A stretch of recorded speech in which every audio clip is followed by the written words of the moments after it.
Princess Dagmar of Denmark was the daughter of King Christian IX of Denmark and his wife, Princess Louise of Hesse-Kassel. Dogmar grew up inside the Yellow Mansion in Copenhagen for the first 6 years of her life. Little did she know that she would one day live in the most mighty palaces, wear the most precious gowns, and own tons of jewelry. All of this because she married the heir to the Russian throne, the future Alexander III. Dogmar therefore became Empress consort of Russia and also was the mother to the last Tsar of Russia, Nicholas II. During her life, which spanned 80 years, Dogmar witnessed the downfall of the once so powerful Russian Empire. She had to endure many losses and lastly died alone in Copenhagen, the city in which our story starts. We are in the year 1847 and are located in Copenhagen, the capital of Denmark. On this day, 175 years ago, Princess Marie Sophie Friederike Dagmar was born. She was the second daughter and fourth child to her parents, the then Prince Christian of Schleswig-Holstein-Sonderburg-Glücksburg and Princess Louise of Hesse-Kassel. Dogmar's parents were rather minor royals within the Danish royal family, and so the young princess and her siblings grew up far away from the stressful royal court. Dogmar was joined by 3 more siblings in the next few years. The family was very close with each other. They lived a simple life and lived off Christian's officer's salary. As they were only minor royals at that time, Dogmar and her siblings were allowed to walk around the streets of Copenhagen to visit markets and cafes. In 1852, her father was declared the heir presumptive to the childless Frederick VII, but this did not change much in the siblings' upbringing. They continued a close and humble family life. Just as Dogmar turned 16, King Frederick VII died and her father became King of Denmark. That same year, her favorite sister Alexandra married Albert Edward, the Prince of Wales, and her elder brother was elected King of the Hellenes. With her father and brother being the kings of Denmark and Greece, and her sister being the future queen consort of the United Kingdom, Dogmar became the most popular princess on the marriage market. She received a proposal from the future Umberto I of Italy but turned him down as she did not find him attractive, and also her mother thought that she could find a more dynastic match for her daughter. A suitable husband was soon found in Nicholas Alexandrovich, the son of Tsar Alexander II and the heir to the Russian Empire. Nicholas, or Nixa as he was called in his family, visited Denmark in 1864. Although he already received many pictures of young Dogmar, the two had never met before. Both sides of the family hoped for them to marry, and when Dogmar and Nicholas finally met in person, it was love at first sight. After their successful meeting, Nicholas wrote back to his mother how beautiful and intelligent he found Dogmar. Nicholas left Denmark for Russia to ask his father for permission to propose to her and returned that same year for the proposal. From then on, the newly engaged couple exchanged letters daily, but while Nicholas was on tour in France, the letters suddenly got less. The Tsarevich had fallen gravely ill with meningitis. Dogmar and Nicholas's parents and brothers rushed to Nice, where they arrived just in time for Nicholas's last wish. With one of his last breaths, he asked his younger brother, Alexander, to marry Dogmar. A few moments later, he closed his eyes forever. He was only 21. Nicholas's death left Dogmar devastated and she returned back to Denmark to mourn. Alexander II thought of Dogmar as an excellent bride and therefore wished for her to marry the new heir to the throne, Alexander.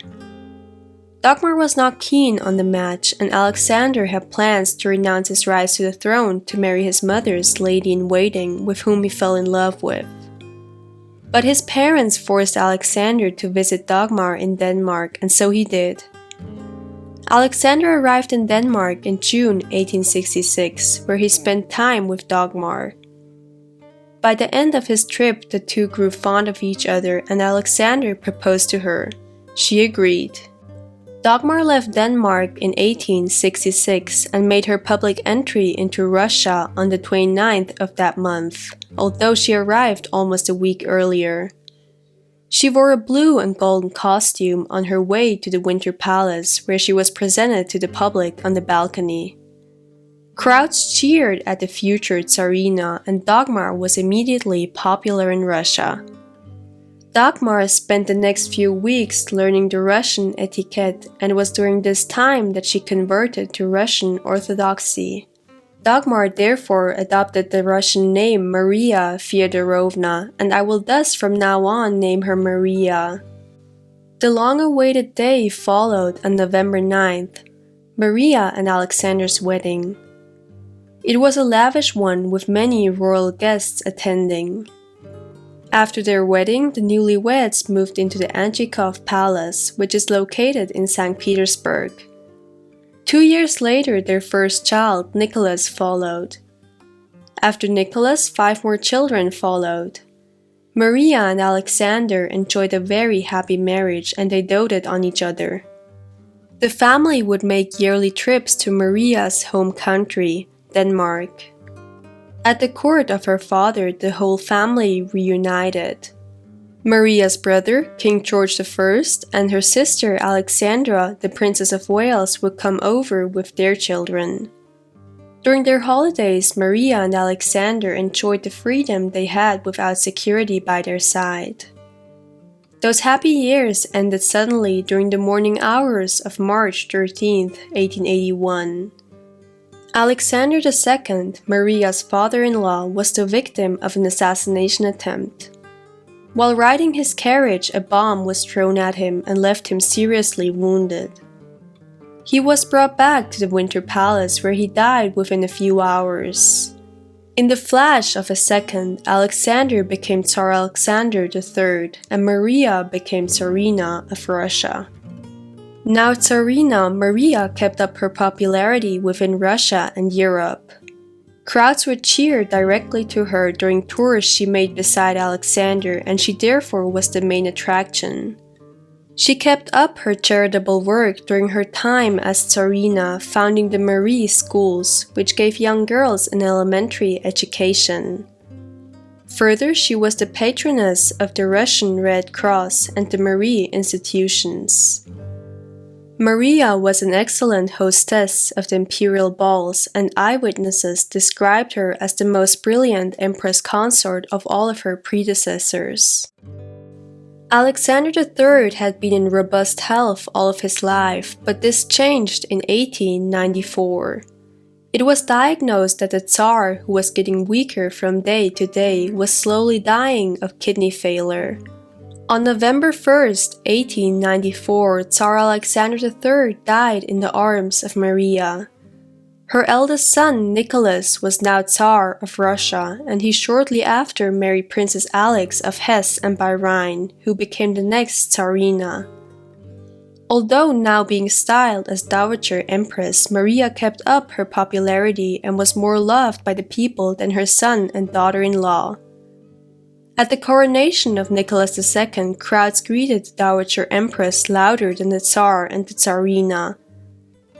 During the early reign of her son, Maria was one of his closest advisors. It is said that Nicholas turned to his mother before making any decisions.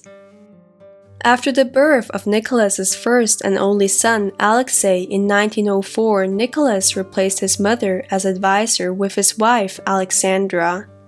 Maria therefore spent most of her time abroad. She was forced to return back to Russia when in 1914 the First World War broke out. She never grew close to her daughter-in-law, Alexandra, and tried to convince her son many times to remove her from the state affairs. As you might know how history went, Nicholas refused to do so. As it should come, Nicholas was forced to abdicate in 1917. Maria visited her deposed son shortly after and noticed that the people did no longer want her presence.